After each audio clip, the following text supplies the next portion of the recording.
Jadi kekristenan menurut Peter itu adalah sebuah perjalanan. Perjalanan yang bagaimana? Sebuah perjalanan yang dimulai dalam perjumpaan dengan Tuhan. Jadi kalau boleh dikatakan sama dia bahwa seorang Kristen, seorang pengikut Kristus, seorang yang percaya pada Tuhan, pertama-tama secara dogmatis ya, menurut ajaran Kristen, bukan manusia yang mencari Allah, bukan inisiatif manusia untuk mencari Allah, tetapi Allah yang pertama-tama mencari manusia. Masih ingat ya, ketika Musa melarikan diri, ya, itu kan dia nggak mencari Tuhan kan, tapi Tuhan yang mencari Musa, lalu mengirim Musa untuk membebaskan bangsa Israel dari tanah Mesir. Lalu Abraham, ya, bukan dia yang mencari Allah, tapi Allah lah yang mencari Abraham. Demikian juga dengan Daud, ya, para murid Yesus juga demikian. Jadi dimulainya selalu inisiatif dari Allah. Jadi kalau ibu bapak sekarang ini hadir mendengarkan ini ke gereja, percaya pada Tuhan, itu pertama-tama karena apa? Inisiatif Allah. Jangan keliru ya, bukan karena kita. Meskipun kita ini dari kecil, dari lahir pun sudah Kristen, ya. Tapi ketika kita sekarang hadir bersama-sama di sini, ketika kita percaya pada Tuhan, itu adalah inisiatif dari Tuhan. Nah, dalam perjalanan ini Allah berinisiatif memanggil. Ingat-ingat ya, jadi Allah memanggil manusia, lalu manusia itu menanggapinya. Seperti kita ketahui, manusia itu bukan robot di hadapan Tuhan, tetapi adalah seseorang yang punya kehendak yang bebas. Oleh sebab itu, manusia dipanggil untuk menanggapi Tuhan dengan kebebasannya dia, bukan keterpaksaan. Jadi ada kebebasan manusia untuk menentukan keputusannya sendiri. Ini bisa menjadi berkat, tapi juga bisa menjadi bahaya dalam kehidupan seorang manusia. Tapi menarik ya, bukan robot loh ya, ingat-ingat itu. Bahkan setelah seseorang, seperti kita ya, memutuskan untuk mulai perjalanan bersama Tuhan, yakin bahwa kita diselamatkan, menurut Peter dan juga dalam pengalaman saya, bisa saja saya sendiri memutuskan untuk mundur. Nanti kita lihat ya, saya sendiri memutuskan untuk tidak lagi percaya kepada Tuhan. Nah ini bukan, jadi kelihatan dari situ ya, bukan robot, tapi kembali pada kehendak manusia. Nah, dalam perjalanan seseorang, dia akan sampai pada tembok, menurut Peter ya. Apa sih tembok itu? Tembok itu awan gelap dalam kehidupan seseorang. Kita pasti semua pernah mengalami ya. Ketika kita mengalami ketakutan, misalnya pada waktu itu saya sakit dan bahkan hampir nggak punya harapan lagi. Atau mungkin kita mengalami kebangkrutan, atau kita mengalami keputusasaan, atau mungkin kita melihat bagaimana diri kita sendiri sakit. Jadi itulah tembok-tembok yang kita hadapi dalam kehidupan ini. Yang menarik, Peter mengatakan bahwa tembok ini memang disediakan oleh Tuhan loh. Jadi bukan ada begitu saja, tapi memang disediakan oleh Tuhan. Nah, nanti kita lihat, ini menarik sekali. Awan gelap itu ternyata memang disiapkan, pasti dalam perjalanan seorang Kristen, dia akan berjumpa dengan tembok itu. Mestinya jangan bilang disediakan oleh Tuhan. Dalam menghadapi tembok kehidupan, terjadi ya, manusia dihadapkan pada berbagai pilihan. Apakah dia akan terus berjalan melewati tembok, atau dia berhenti sejenak untuk mulai mencari jalan dari samping, dari bawah, dari atas, dan lain-lainnya.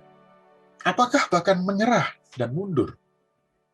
Nah, kita lihat nanti ya di dalam Alkitab ya, tokoh-tokoh apakah mereka terus ya ketika menghadapi tembok atau awan gelap mereka terus berjalan atau menyerah dan mundur. Contohnya, yang berhasil melewati tembok ya Tuhan kita ya, Yesus. Dia berhasil melewati tembok itu. Lalu Musa, dia juga berhasil melewati tembok itu di dalam perjalanan spiritualnya. Jadi spiritual mereka ini sehat secara emosi. Lalu Ayub, ibu bapak pasti ingat dong ya, ketika Ayub menghadapi tembok dalam hidupnya, penderitaan dalam hidupnya, Ayub bukan orang yang bersalah loh, menurut cerita Alkitab ya. Bukan, dia orang yang saleh di hadapan Tuhan. Dia bahkan orang yang selalu taat kepada Tuhan. Ya, tetapi Tuhan mengizinkan penderitaan tembok itu hadir dalam kehidupannya. Dan yang sangat menarik, dia tidak menghindari tembok itu, tapi justru dia dengan emosinya dia berteriak, ada apa ini Tuhan? Apalagi yang Tuhan mau nyatakan kepada saya? Ya, kita banyak berpikir bahwa kalau kita melakukan itu dengan emosional pasti Tuhan marah. Coba kita lihat di situ. Enggak. Ini menarik sekali karena apa? Inilah spiritualitas dengan emosi. Ya, dia mengenal dirinya, dia menderita, dia terus terang. Tapi yang sangat menarik adalah bahwa Ayub tidak meninggalkan Tuhan. Ini yang menarik ya. Jadi dia tetap, walaupun dia melihat tembok, dia tetap hadir di situ bersama dengan Tuhan. Nanti kan kita lihat. Lalu Daud juga dari kenyamanannya sebagai seorang gembala. Enak dia sebagai gembala. Ya, dalam kenyamanannya Tuhan menarik dia berjumpa dengan Daud dan memerintahkan dia mengutus dia untuk mengalahkan Goliat.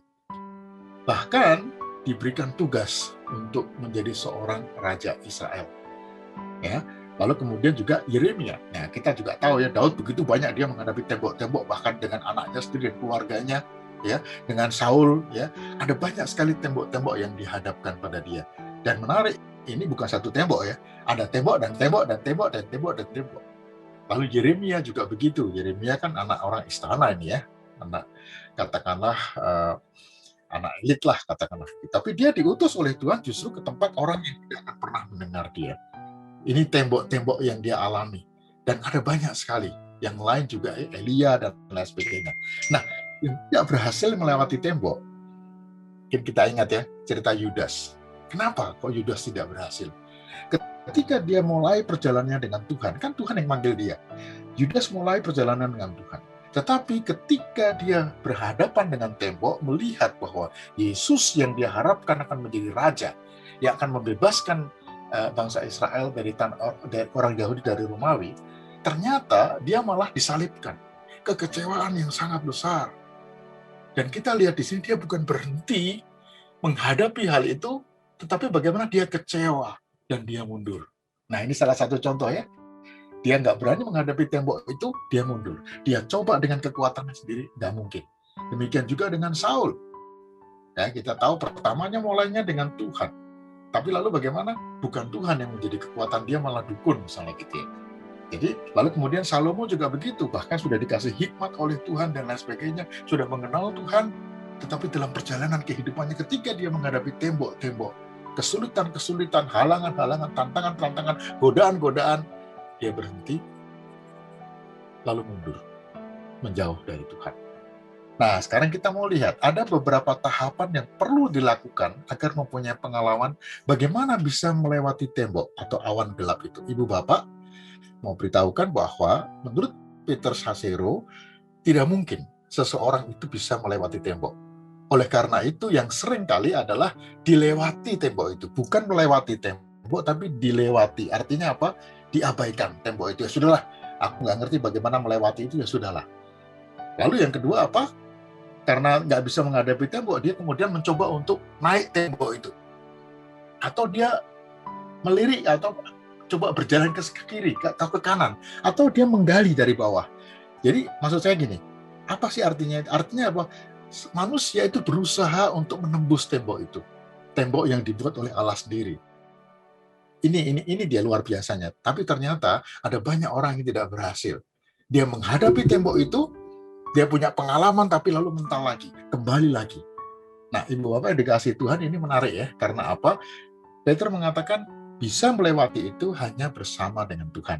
Bagaimana tahapannya? Mari kita lihat supaya bisa melewati tembok tersebut. Nah, ada beberapa, tolong kita perhatikan dari yang pertama sampai yang ke-6. Ini siklusnya seperti ini. Tahap yang pertama, kita perhatikan tahap yang pertama, 2 dan 3. Kesadaran akan kehadiran Allah. Tadi ya, jadi ada perjumpaan dulu dengan Tuhan, menyadari bahwa saya diselamatkan, menyadari bahwa saya akan dipakai oleh Tuhan, menyadari ada Allah dalam kehidupan kita, percaya. Lalu yang kedua, ternyata nggak cukup dengan cuma percaya. Perlu, menurut Peter, perlu ada pemuritan. Artinya apa? Seseorang kalau mau naik kelas itu kan perlu belajar, Bapak ya. Naik kelas aja perlu belajar, apalagi naik ke surga kan gitu ya. Tapi banyak orang nggak mau belajar, pikir sudahlah Roh Kudus lah yang menolong saya. Nggak bisa kayak gitu. Pemuritan adalah saya perlu tahu apa sih tentang Tuhan, tentang firman Tuhan. Makanya kan ada firman Tuhan mengatakan, carilah dahulu kerajaan Allah dan kebenarannya, dan semuanya akan ditambahkan kepada kamu. Jelasin. Carilah berarti bukan dengan tenang-tenang dong ya, tapi dengan usaha, cari, gali, kan terus-menerus kita mencarinya. sampai kita memahami betul tentang hal kerajaan Allah itu. Oleh karena itu perlu nih pemuritan, ya. Perlu kita belajar sesuatu. Karena apa? Karena Anda dan saya, ini banyak orang yang berpikir bahwa ada perbedaan antara rohaniawan dan awam. Enggak loh Ibu Bapak ya. Jadi rohaniawan itu kan dulunya juga awam. Dan pastinya dia juga akan menjadi awam lagi kan begitu ya. Seperti saya sekarang kan menjadi awam lagi ya. Pendeta emeritus. Nah, contohnya juga misalnya kalau ada seorang awam gereja jemaat yang mimpin liturgi misalnya gitu. Pada saat itu, coba ketika dia mengatakan, Ibu Bapak, saudara sekalian, mari kita berdiri, kita mau kita mau bersama-sama mendengarkan berita anugerah. Apakah pendetanya nggak berdiri? Pendetanya ngomong mungkin, itu kan jemaat yang disuruh, saya enggak. Saya kira enggak ya. Nah, di sini kelihatan bahwa pendeta itu pun juga awam, bagian dari awam. Maksudnya apa sih? Maksudnya di sini adalah pemuritan. Seseorang tuh dimuridkan dulu, belajar dulu, baru dia bisa kemudian berjalan melayani Tuhan. Jangan sekali-sekali melayani Tuhan kalau Anda tidak belajar. Bisa kacau nggak karuan. Ya. Lalu yang ketiga, baru hidup aktif dalam pelayanan. Maksudnya apa? Setelah saya memahami firman Tuhan, kan tugas kita adalah memberitakan firman Tuhan. Tugas kita adalah menyaksikan Allah. Tugas kita adalah menyatakan talenta kita, mengembangkan talenta hidup kita. Nah, di sini dinamakan apa kontribusi Anda? Kan kalau kita berdoa pas kita sakit ya, Tuhan sembuhkan saya. Lalu pertanyaan Tuhan, oke, saya sembuhkan kamu, tapi terus kontribusimu apa? Ya nantilah dipikirkan lagi. Atau mungkin kita mengatakan, Tuhan perusahaan saya ini bagaimana bangkrut? Saya berdoa, Tuhan minta tolong dong, supaya usaha saya ini kembali dibangkitkan. Oke, kalau aku bangkitkan, lalu gimana? Apa kontribusimu? Jadi pertanyaannya selalu, apa sumbangsihmu? Apa kontribusimu untuk kerajaan Allah? Ini dia, hidup aktif dalam pelayanan. Kemarin dalam satu persekutuan doa ya, saya mendengar ada orang yang juga sudahlah, saya sedih sekali itu ya. Sudahlah, kapan Tuhan manggil saya? Kayak gitu sepertinya sudah tidak ada harapan lagi. Ibu Bapak, ketika kita diberikan kehidupan oleh Tuhan, Anda dan saya punya kewajiban untuk terus memberikan kontribusi kita untuk kerajaan Allah. Nah, kita lihat Bapak, 1, 2, 3, apa perbedaannya? Nah, di sini ada tembok ya. Kalau Ibu Bapak lihat ada merah, itu ada tembok. Di bawah saya tulis ada transformasi. Tembok ini adalah sesuatu yang tidak akan pernah ditembus oleh seseorang. Nggak mungkin. Karena dikatakan Peter, menurut pengalaman dia, tembok ini hanya bisa dilewati, hanya bisa ditembus kalau saya bersama dengan Tuhan. Kalau Tuhan dalam perjalanan itu saya melanjutkannya bersama dengan Tuhan. Nah, yang terjadi adalah seringkali kita nggak menantikan Tuhan, tapi kita berusaha dengan usaha kita sendiri. Apapun kita lakukan, seolah-olah kita benar di hadapan Tuhan. Karena kita udah tahu kehendaknya, kita udah tahu firman-Nya, saya ngerti kok tentang Tuhan. Nah, itulah sok taunya kita kan. Ketika itu terjadi pada kita, Anda dan saya tidak akan pernah tembus tembok ini. Perlu ada transformasi. Apa artinya? Kita mengubah diri kita, mengarahkan kehidupan kita, kehidupan lahiriah kita menuju kepada kehidupan pengalaman batin. Nah, dalam pengalaman batin nanti kita akan lihat Peter mengatakan, nantikanlah Tuhan, bersabarlah, tunggulah Dia. Bukan saya dulu, tapi tunggulah Dia dalam kehidupan ini. Dari situlah kemudian nanti akan terjadi transformasi, akan terjadi perubahan. Mungkin kita pernah dengar tentang manusia baru, ciptaan baru, atau orang mengatakan lahir baru, apapun lah namanya itu ya. Artinya apa? Tidak lain adalah ketika saya bisa hidup bersama-sama dengan Tuhan, di dalam relasi yang akrab dengan Tuhan. Inilah pengalaman batin ini. Yang keempat ini sangat penting sekali. Karena hanya dengan pengalaman batin ini, kehidupan kekristenan kita, kehidupan iman kita akan bertumbuh.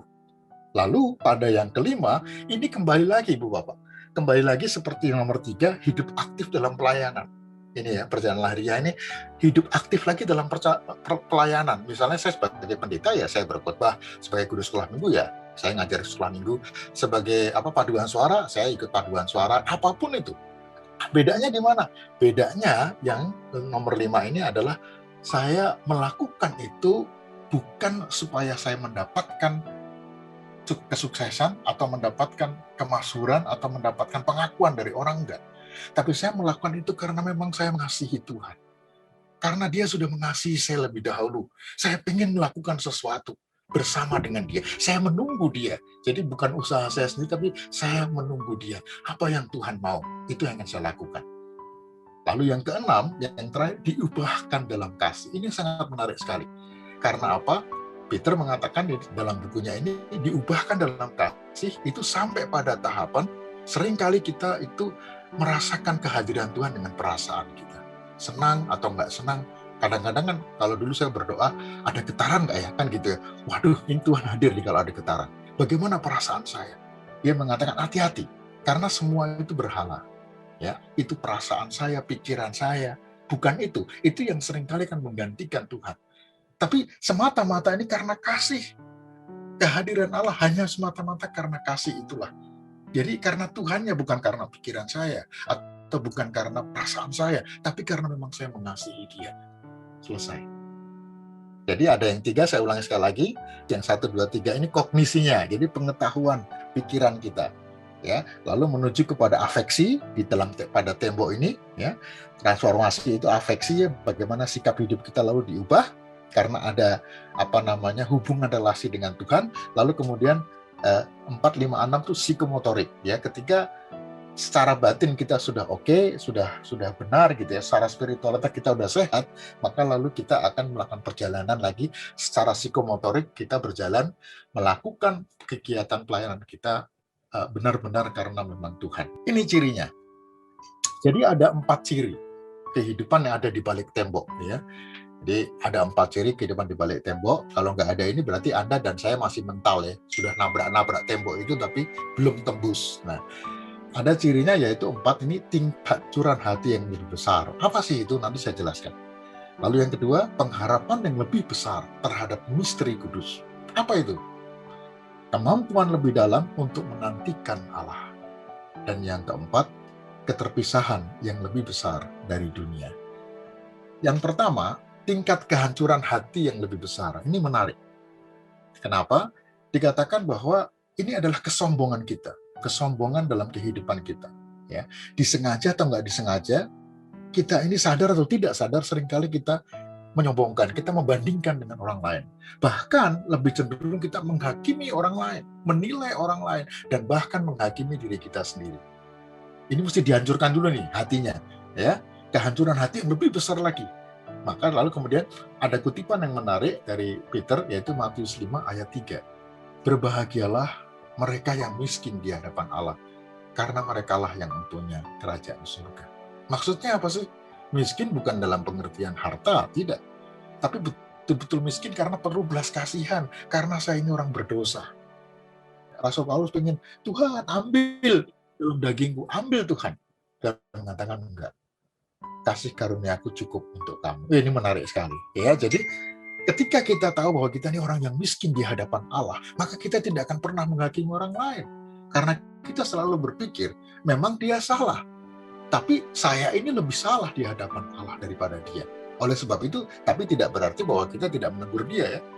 Ini menarik sekali. Ketika dia melakukan kesalahan, kita juga harus menegur dia, tapi kita juga mengatakan, di sisi ini Anda miskin di hadapan Tuhan. Di sisi ini Anda salah di hadapan Tuhan. Tetapi jangan pernah berpikir, kalau saya menilai begini, saya tidak lebih salah dari Anda. Mungkin di sisi yang lain saya lebih salah dari Anda. Ini kan gambaran kerendahan hati, ya. Kita menegur, tapi sekaligus kita juga merendahkan hati kita. Karena kita tahu, ya, kalau kita tahu kita miskin di hadapan Allah, maka kita tidak akan menilai orang lain begitu saja, menjelekkan orang lain dan lain sebagainya. Lalu yang kedua, Bapak, pengharapan yang lebih besar terhadap misteri kudus.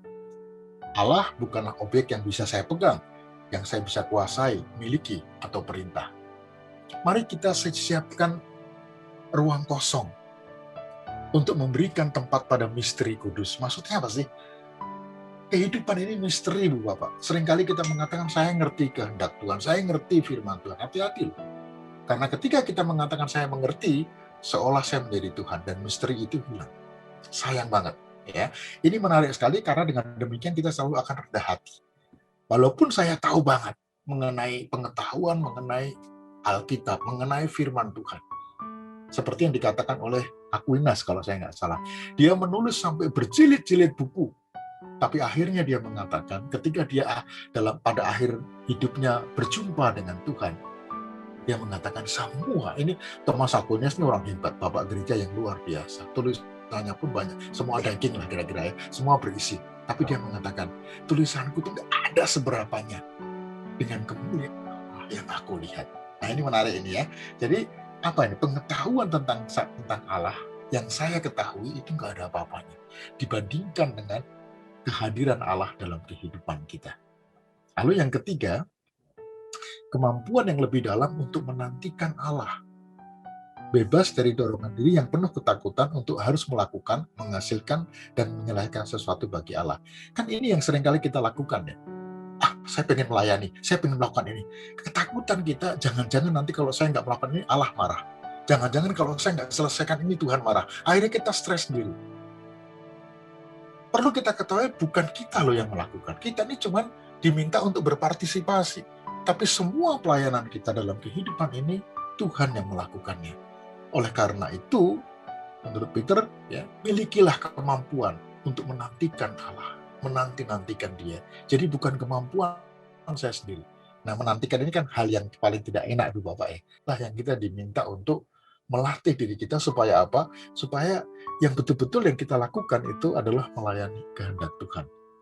Dengan demikian kita nggak selalu tidak mengalami ketakutan lagi. Kalau ada sesuatu yang berat untuk kita, jangan kemana-mana, ya. Tapi duduk, diam, dan menantikan Tuhan. Bertanya, Tuhan apalagi yang bisa saya lakukan? Lalu yang keempat, yang terakhir, keterpisahan yang lebih besar dari dunia. Bukan apakah saya senang, tapi apakah saya bebas? Apakah saya bertumbuh dalam kebebasan yang Allah berikan kepada saya? Maksudnya apa sih? Kan seringkali kita berpikir, saya menyenangkan hati Tuhan. Enggak. Yang pertama titik tolaknya adalah apakah Anda merasa bebas? Makanya kan Yesus mengatakan, marilah kepadaku hai kamu yang letih lesu dan berbeban berat. Belajarlah daripadaku karena kuk yang kuberikan padamu itu ringan adanya dan kamu akan merasakan kelegaan. Kelegaan. Benar nggak? Ketika kita mengikut Tuhan, melayani Tuhan, ada kelegaan dalam kehidupan kita. Ada rasa bebas, bukan ketakutan. Jangan-jangan nanti saya disalahkan sama Tuhan. Jangan-jangan dalam penghakiman nanti ini, jangan-jangan nanti. Sering kan kita mengatakan, saya juga sering mengatakan, menyenangkan hati Tuhan. Ya, Tuhan nggak perlu senangkan kok. Tapi Anda dan saya, apakah kita bebas? Merasa bebas, merasa lega dalam melakukan pelayanan. Nah, keterpisahan yang lebih besar dari dunia. Jangan apa kata dunia, ya, tapi apa kata Tuhan yang Tuhan kehendaki dalam kehidupan kita. Jadi semakin lama kita, bukan berarti kita harus memisahkan diri dari dunia, Ibu Bapak. Enggak, sama sekali tidak. Tapi kita mesti ambil jarak gitu ya, tidak terikat, tidak melekat pada dunia, menikmati apa yang Tuhan berikan kepada kita. Karena pada satu ketika semua yang kita miliki akan hilang. Ada keterbatasan. Di balik keterbatasan itu ada kehilangan.